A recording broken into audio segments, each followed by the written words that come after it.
અનેક જૂની જૂની વાતો અને મારો દાહોદ જોડે નાતો રાજકારણમાં આવ્યા પછી નથી થયો.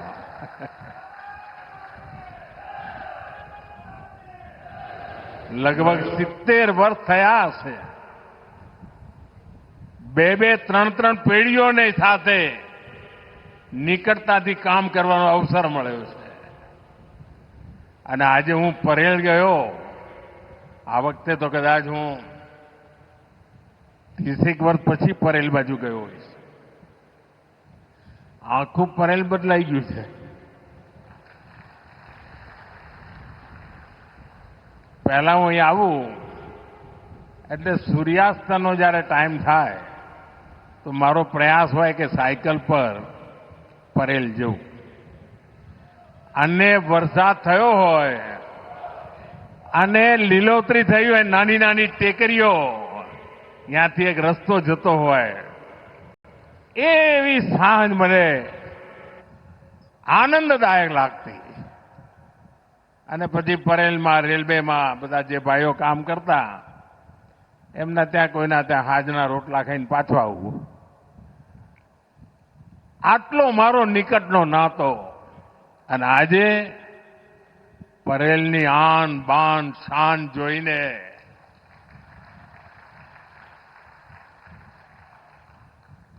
સાથીઓ, અહીંની દરેક સમસ્યાનું સમાધાન કરવા માટે આપણે લગાતાર કામ કરતા રહ્યા છે, અનેક પગલાં લીધા છે.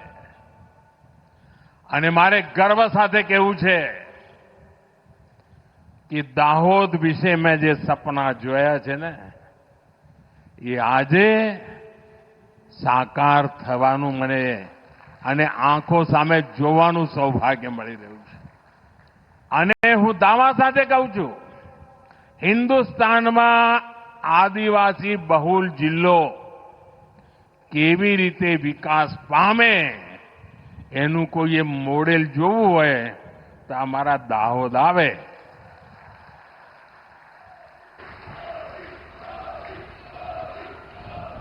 આદિવાસી જિલ્લામાં સ્માર્ટ સિટી બની વાત આવે એ જ લોકોને જરા નવતર લાગે. ગયા 10-11 વર્ષમાં આપણે સાપ જોયું છે કે કેટલી ઝડપથી રેલવેમાં પરિવર્તન આવ્યું છે. રેલવે વિકાસની નઈ દિશા, નઈ ગતિ. અને મેટ્રો સેવાઓનો વિસ્તાર કેટલો થઈ રહ્યો છે. સેમી હાઈ સ્પીડ રેલવે ભારતમાં તો કોઈનું નામ નહોતું લેતું. આજે ધડાધડ એનો વિકાસ થઈ રહ્યો છે. દેશમાં લગભગ 70 રૂટ ઉપર આજે વંદે ભારત ટ્રેન ચાલી રહી છે. અને આજે આપણા દાહોદથી પણ અમદાવાદથી વેળાવળ સોમનાથ દાદાના ચરણોમાં આપણી આ વંદે ભારત ટ્રેન શરૂ થઈ છે. અને પહેલા તો આપણા દાહોદના ભાઈઓને ઉજ્જૈન જવાનું મન થાય, પાસે પડે ઉજ્જૈન. હવે આપને સોમનાથ માટેના દરવાજા ખુલી ગયા છે. સાથીઓ, ભારતમાં આજે આટલી આધુનિક ગાડીઓ ચાલી રહી છે. અને એનું એક મોટું કારણ છે, હવે નવી ટેકનોલોજી આ દેશના જવાનિયાઓ, આપણી યુવા પેઢી ભારતમાં જ તૈયાર કરી રહી છે. કોચ ભારતમાં બને, લોકોમોટિવ ભારતમાં બને. આ બધું પહેલા આપણે વિદેશોમાંથી લાવવું પડતું હતું. આજે પૈસા પણ આપણા, પરસેવો પણ આપણો અને પરિણામ પણ આપણું. આજે ભારત રેલવે સાથે જોડાયેલી અનેક ચીજો બનાવીને દુનિયાનું એક મોટું એક્સપોર્ટર બની રહ્યું છે. આપને જાણી ના હતા, ઓસ્ટ્રેલિયા તમે જાઓ ને તો ત્યાં જે મેટ્રો ચાલે ને એમાં કોચ આપણા ગુજરાતમાં બનેલા છે. ઇંગ્લેન્ડ જાઓ, સાઉદી અરબ જાઓ, ફ્રાન્સ જાઓ, અનેક દેશોમાં ગાડીઓ જે ચાલી રહી છે આધુનિક, એના જે કોચ છે એ ભારતમાં બનીને જઈ રહ્યા છે. મેક્સિકો, સ્પેન, જર્મની, ઇટલી, આ દેશોમાં પણ રેલવે દ્વારામાં જરૂરી અનેક નાના મોટા ઉપકરણ એ ભારતમાં બનીને જઈ રહ્યા છે. આપણા નાના નાના ઉદ્યોગકારો, એમએસએમઈસ, લઘુ ઉદ્યોગો એ એવી કમાલ કરી રહ્યા છે. નાના નાના પુર્જા એકદમ પરફેક્ટ બનાવીને આજે દુનિયાના બજારમાં પહોંચાડી રહ્યા છે.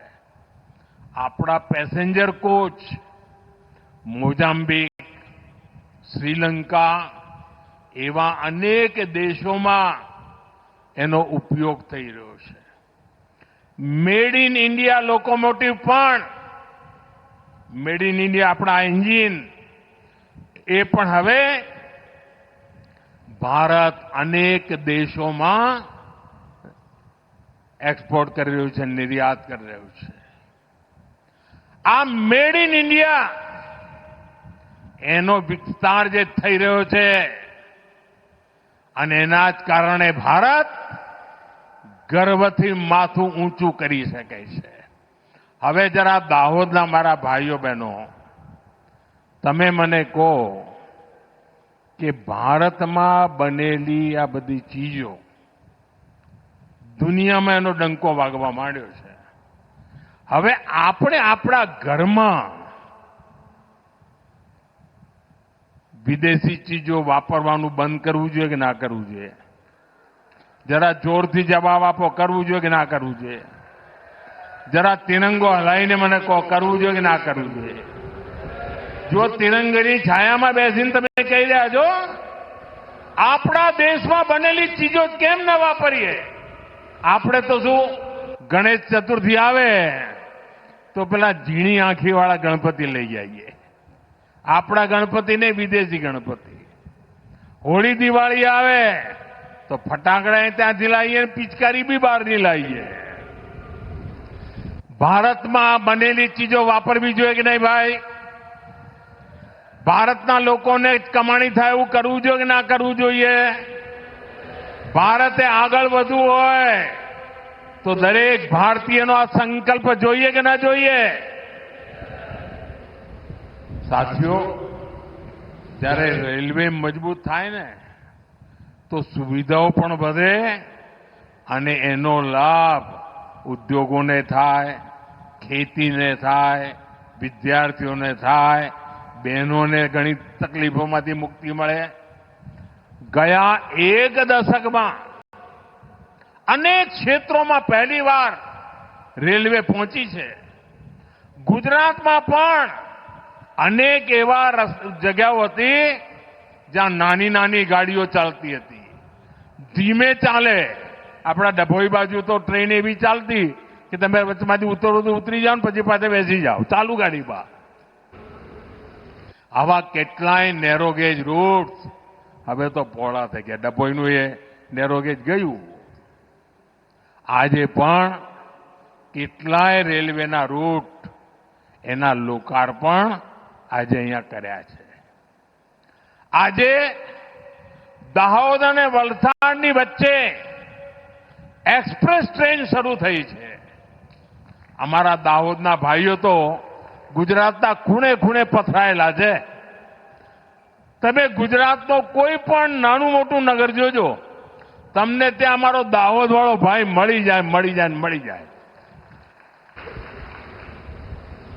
અને આ જયારે નેટવર્ક તૈયાર થાય ને એટલે મારા દાહોદને સૌથી વધારે લાભ થાય, મારા આદિવાસી સંતાનોને સૌથી વધારે લાભ થાય. સાથીઓ, જ્યાં ફેક્ટરી લાગે છે, કારખાના ઉભા થાય એટલે એની બાજુ બધી ઇકોસિસ્ટમ આવી જાય. નાના ચીજો બનાવવા માટેના કારખાના લાગી જાય અને એના કારણે રોજગારના અવસરો મારા જબાનિયાઓને અહીંયા જ રોજગારના અવસરો મળે એના માટેનું કામ હું કરી રહ્યો છું. દાહોદના રેલ કારખાના, આ કારખાનું દુનિયાનું અને હિન્દુસ્તાનનું એવું કારખાનું બનશે, ખાસ કરીને ભારત માટે આ દાહોદ એક યાદગાર કારખાનું છે દોસ્તો. ખાલી આ લોકોમોટિવનું જેવું નહીં. પહેલા તો તમને ખબર છે ત્યાં આગળ લગભગ બધું ખતમ થઈ ગયું હતું. બધા તાળા વાગી ગયા હતા, લોકોએ ખાલી કહીને જતા રહ્યા હતા. મારી નજર સામે મેં આ દાહોદના પરેલને મરતું જોયું છે અને મેં મારી નજર સામે એને આજે જાનદાર શાનદાર બન્યું.